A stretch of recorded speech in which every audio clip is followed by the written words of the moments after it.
Bonjour et bienvenue dans ce nouvel épisode de l'alchimie secrète. Aujourd'hui, le thème va être méditer pour s'éveiller. Je m'interroge. Alors aujourd'hui, le podcast est vraiment une introspection personnelle que je fais à haute voix et que je vous partage. C'est vraiment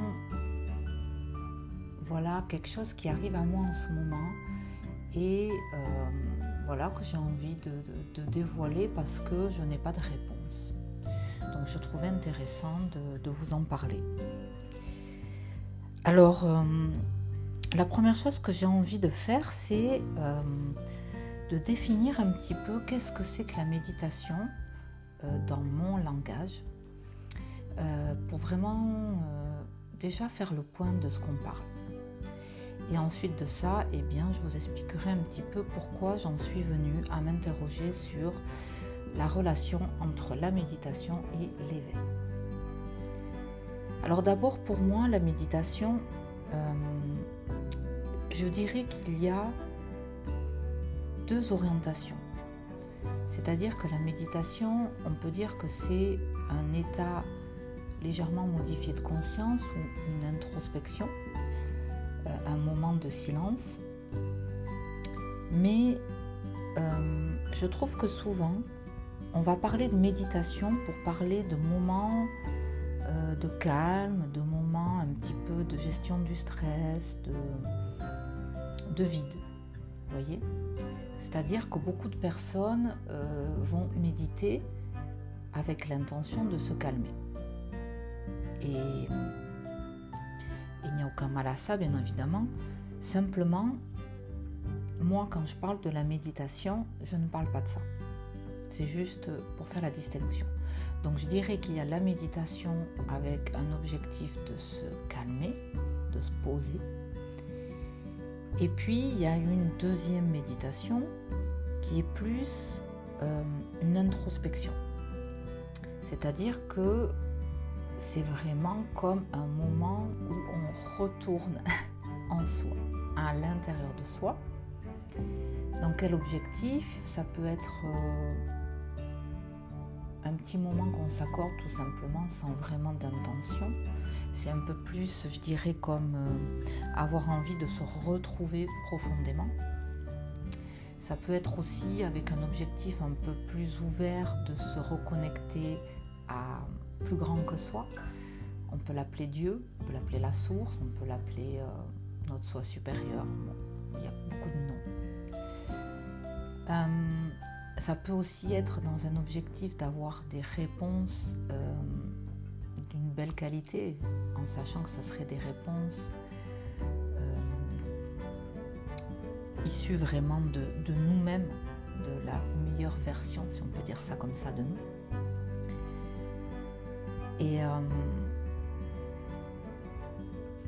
Et donc, quand je parle de la méditation, moi je parle vraiment de cette deuxième méditation qui pour moi n'a pas du tout donc le même objectif, vous voyez.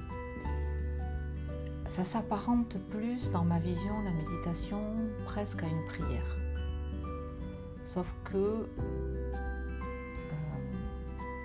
qu'une prière, on a l'impression que c'est pour demander quelque chose, comme une supplication ou une demande d'aide. Et je trouve que dans mon approche de la méditation, ça serait plus comme retrouver la maison, retrouver ce lien très très particulier, très très intime. Et c'est drôle parce que pas plus tard que ce matin, j'ai écouté un podcast et j'ai déjà oublié le nom du monsieur qui en parlait, c'était Thierry quelque chose. Et il parlait justement de cette relation intime, de ce retour à cette relation intime. Lui, il appelle ça la relation avec Dieu. Moi, j'ai un petit peu du mal à l'appeler Dieu. Moi, je dirais que c'est plus une relation intime.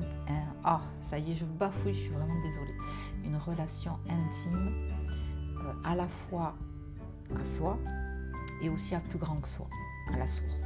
Voilà. Et donc là, si je vous parle de ça, c'est tout simplement parce que dans mon expérience, j'ai eu une période assez longue, plusieurs années, où vraiment j'ai eu une pratique très intense de cette fameuse méditation. Et chez moi, c'était vraiment un grand plaisir. C'était pas du tout comme un protocole que je faisais pour obtenir quelque chose. C'était vraiment un grand moment de joie. C'était incroyable. C'était pour moi, c'était presque le meilleur moment de ma journée, je pourrais dire. C'était vraiment mon rendez-vous. C'est le rendez-vous, un magnifique rendez-vous. Et je dois dire que ce rendez-vous-là, ce qu'il m'apportait à moi en premier, c'était de me sentir extrêmement aimée et de ne plus jamais me sentir seule. Ça serait vraiment la première chose que j'ai retrouvée grâce à cette pratique. C'était vraiment ce lien très très fort à plus grand que moi et c'est comme être dans les bras de cet amour vraiment inconditionnel. Donc à la fois c'était un rendez-vous très très chaleureux, très enveloppant, très rassurant et à la fois très intime et très vrai, parce que ça permettait aussi de me déposer complètement en toute vraiment vulnérabilité, un peu comme faire le point de la journée, je pourrais dire, de ce qui s'est passé. Et donc cette pratique de méditation que j'ai installée il y a plusieurs années, vraiment, elle était assez longue parce que je méditais au moins 1 heure et puis plus ça allait, plus j'avais envie de méditer. Je méditais 1 heure, 1 heure et demie par jour. Et quand j'ai commencé, j'avais pas beaucoup de temps parce que j'étais encore enseignante et je mettais mon réveil bien à l'avance le matin pour avoir le temps. Parce que j'avais remarqué que le matin au lever, c'était pour moi le meilleur moment de vraiment démarrer ma journée. Et je dirais que c'est en tout cas dans mon approche à moi, c'est très très intime. C'est quelque chose que je ne peux pas vraiment partager en détail, même si oui, alors il m'arrive, je dois le dire, auprès de certaines femmes que j'accompagne, je les initie à une pratique, donc je leur donne vraiment des bases, enfin les bases que moi j'ai mis en place en fait, simplement pour leur donner comme le début d'un cheminement. Mais ensuite, je trouve que vraiment, c'est très personnel et très intime. Et j'ai vraiment l'impression que c'est à chacun et chacune de trouver comment faire, sa propre façon de faire. Je pense qu'il n'y a aucune technique particulière. Simplement, c'est vraiment se reconnecter au cœur et s'autoriser complètement. Mon idée de la méditation, elle est très très simple. Ce que je veux dire, c'est vraiment un accès direct et s'autoriser comme un enfant.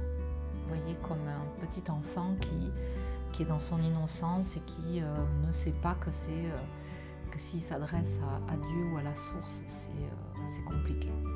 Pour lui, c'est simple. Vous voyez, c'est comme son meilleur ami, on pourrait dire.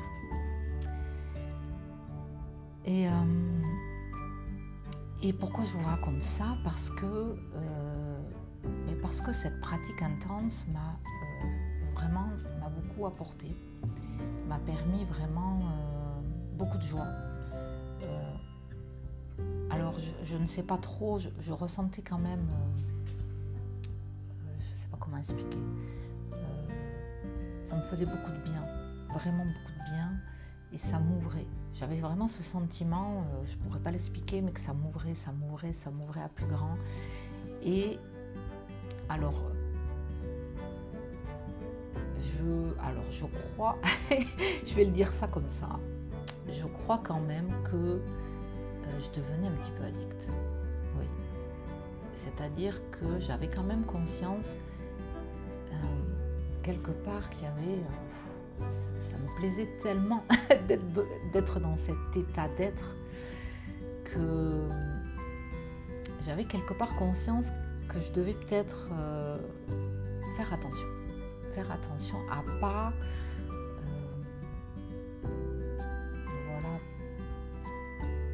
je sais pas comment expliquer, à pas devenir vraiment comme ça dépendante de ce moment. Et c'était comme, ok, c'est pas grave, j'ai quand même trop envie. Et en même temps, je me disais, oups, quand même, j'ai une drôle de relation à ce moment, parce que c'est tellement intense. Donc je le voyais, mais en même temps, je me laissais quand même imprégner par ce moment. Et je me suis laissée le vivre complètement. Et ça a duré vraiment plusieurs années jusqu'à, globalement, jusqu'à ce printemps, vous voyez, en 2023. Alors, je ne sais plus quel mois, mais plus ou moins, vous voyez, avril-mai 2023. Et alors, de la même façon que c'était arrivé très fort pour moi, c'est parti. C'est-à-dire que du jour au lendemain, je n'ai plus envie de cette pratique. J'avoue que ça m'a un petit peu étonnée. Je me suis dit, tiens, c'est bizarre. Mais ce que je ne vous ai pas dit, c'est que mon approche est toujours un peu excessive. Je suis comme ça, c'est toujours assez intense. Mais je me fiche la paix, vous voyez, avec ça. C'est-à-dire, je me dis, ok, c'est comme ça, je le vis à fond, puis ça me met en joie.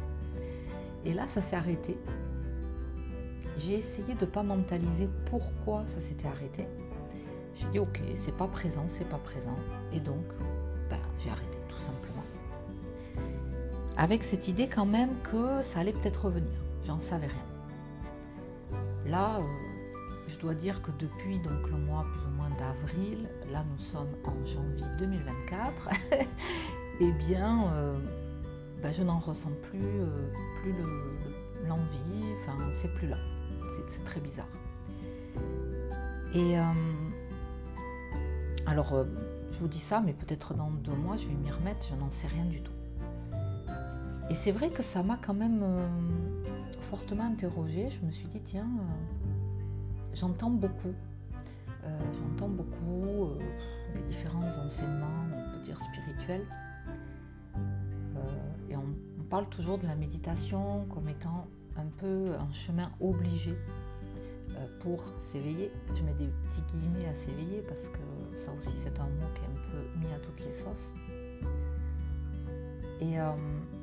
Et à vrai dire, je n'en sais rien. Et c'est juste une interrogation, je me pose la question, est-ce que c'est obligé ? Est-ce que c'est temporaire ? Franchement, j'en sais rien.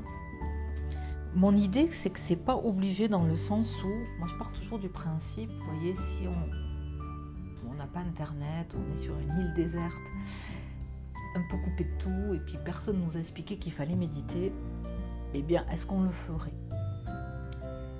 Et notamment si on est un jeune enfant, on n'a aucune idée. J'ai envie de dire qu'on ne va pas forcément méditer, vous voyez. Par contre, si on entend méditation comme introspection, comme se connecter à soi, être vraiment présent, s'accorder ce silence en fait, ce temps d'introspection, oui, je pense que ça c'est quand même un petit peu obligé, entre parenthèses, enfin il me semble.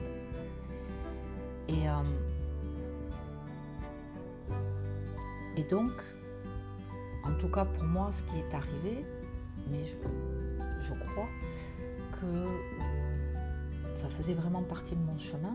Ça a été une période où ça m'a apporté ce que ça ça m'a apporté, c'était vraiment fort intéressant. Et donc du coup, je trouve ça très, très cool aussi de se dire que ça se fait tout seul. C'est-à-dire que l'envie est là, ok. L'envie est plus là, ok aussi. Vous voyez, pas la peine de forcer. Si vous n'avez pas envie de méditer, c'est que c'est pas là pour vous, tout simplement. Enfin, je crois. Et si à un moment il y a besoin, ça viendra forcément. Donc c'est pas la peine non plus de se triturer le cerveau pour savoir qu'est-ce qu'il faut faire pour s'éveiller. Je crois qu'il n'y a rien à faire globalement. C'est juste sa joie, quoi. Sa joie, on suit sa joie et ça vient tout seul. Et là, pour moi, c'est plus présent, mais bizarrement, ça c'est un peu. Ce que je veux dire, c'est que j'ai pas perdu ce lien intime à plus grand que moi. J'ai encore du mal à le dire, mais à la source, vous voyez, ou à moi, à mon moi intérieur. Je l'ai pas perdu, et je le retrouve notamment. C'est comme installé. Et je le retrouve notamment beaucoup personnellement dans la nature. Et parce que je trouve que quand on est dans la nature et qu'on est seul, enfin moi en tout cas quand je suis seule, pour moi c'est comme une méditation finalement, même si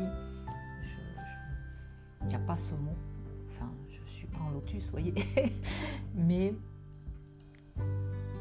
ça me permet vraiment une belle connexion.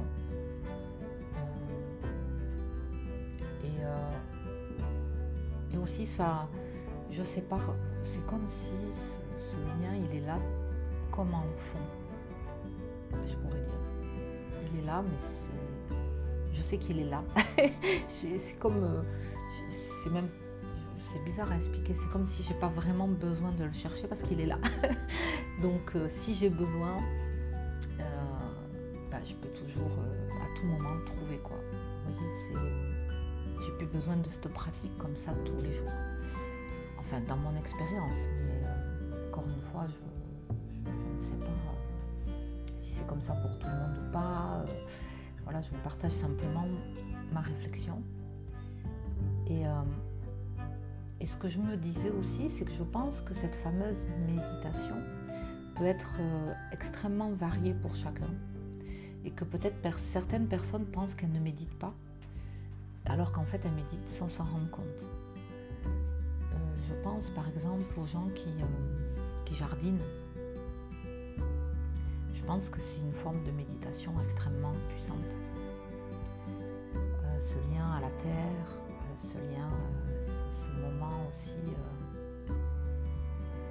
finalement en grande reliance avec l'environnement, avec notre terre.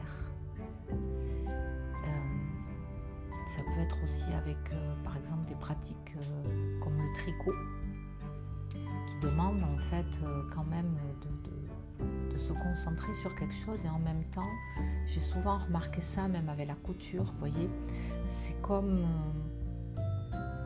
on est occupé, mais à la fois on peut s'évader complètement. Je pense que c'est quand même une belle pratique aussi, qui n'en a pas l'air.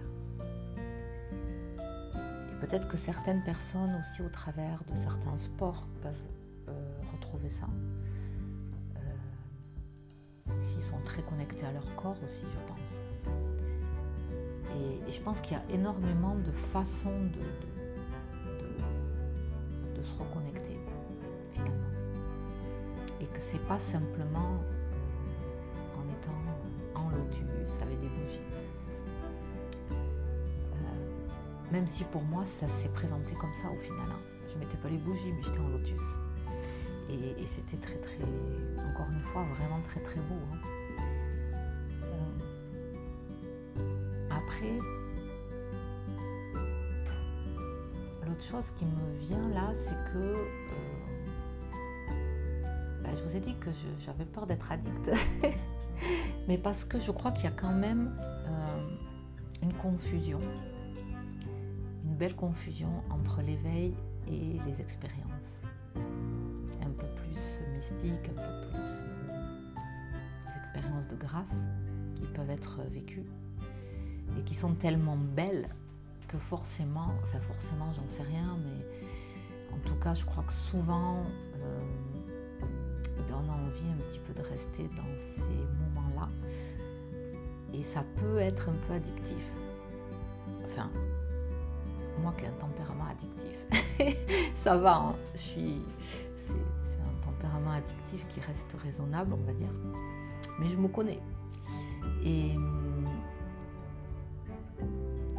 c'est vrai que souvent, moi, ce que j'entends, les gens recherchent l'extraordinaire, recherchent ces moments vraiment où vivre quelque chose d'un peu transcendant. Puis encore une fois, il n'y a rien de mal à ça, hein. C'est presque normal parce que finalement, c'est tellement beau. Mais moi, j'ai toujours eu conscience de ça, aussi de ma limite à moi, c'est-à-dire que je connais mon tempérament. Et j'ai toujours eu conscience que je ne pouvais pas le rechercher. Je ne sais pas comment l'expliquer.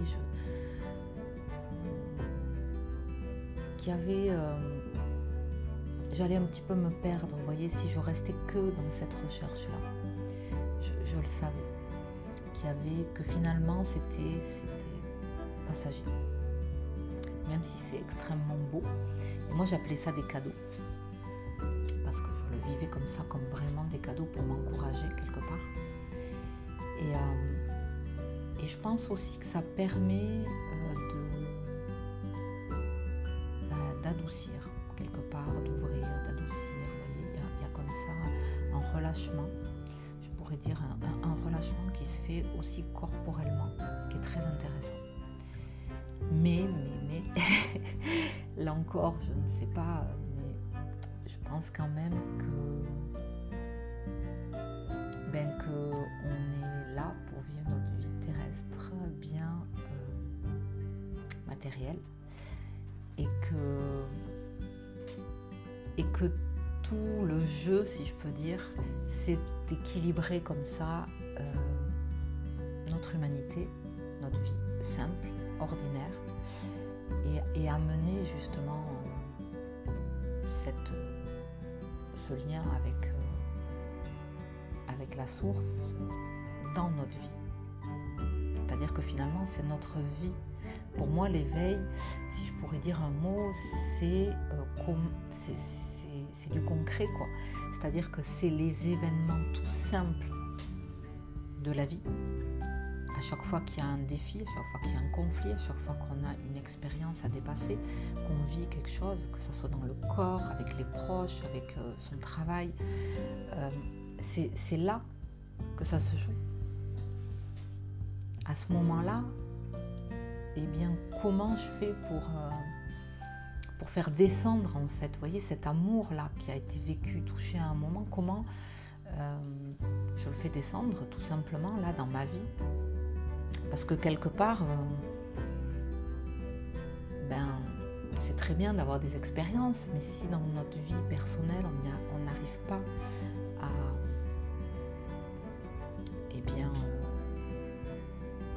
à le vivre, vous voyez, je ne vois pas tellement l'utilité.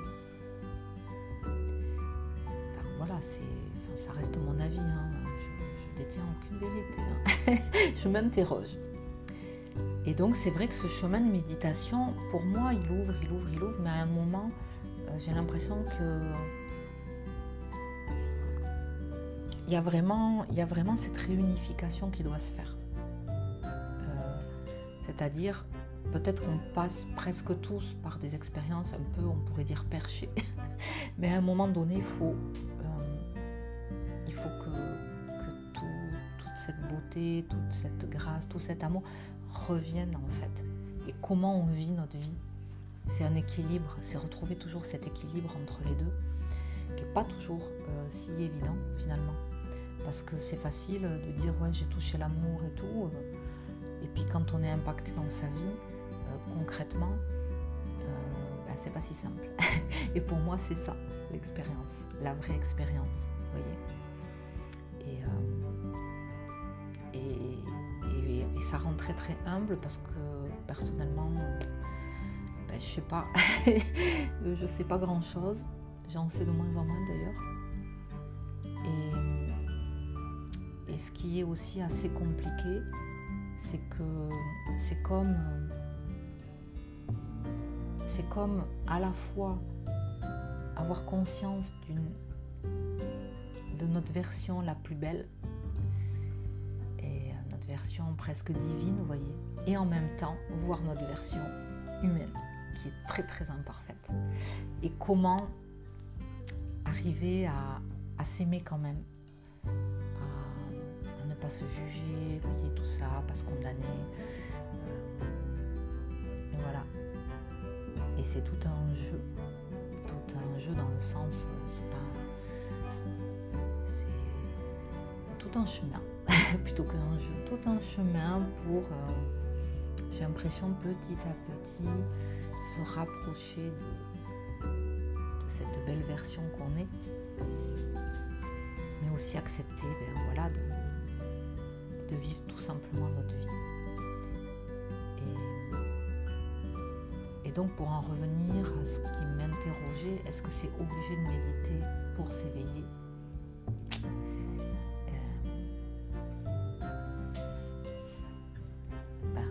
Je pense que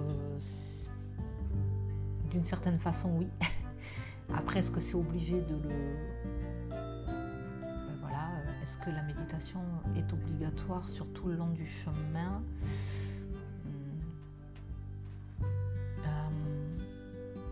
Je pense pas, mais peut-être qu'elle prend juste une autre forme, finalement. Et voilà, je sais pas trop. En tout cas, moi j'ai quand même l'impression qu'on peut rien forcer finalement, rien du tout. Et que donc, de toute façon, ça sera chacun son temps de vivre les choses. Donc, par contre, quand on a une demande, qu'on a envie et qu'on a vraiment un élan, parfois on ne sait pas trop par où commencer. Donc là, oui, ça peut être bien quand même d'être un petit peu accompagné, vous voyez, simplement pour s'autoriser, pour que ça soit plus facile.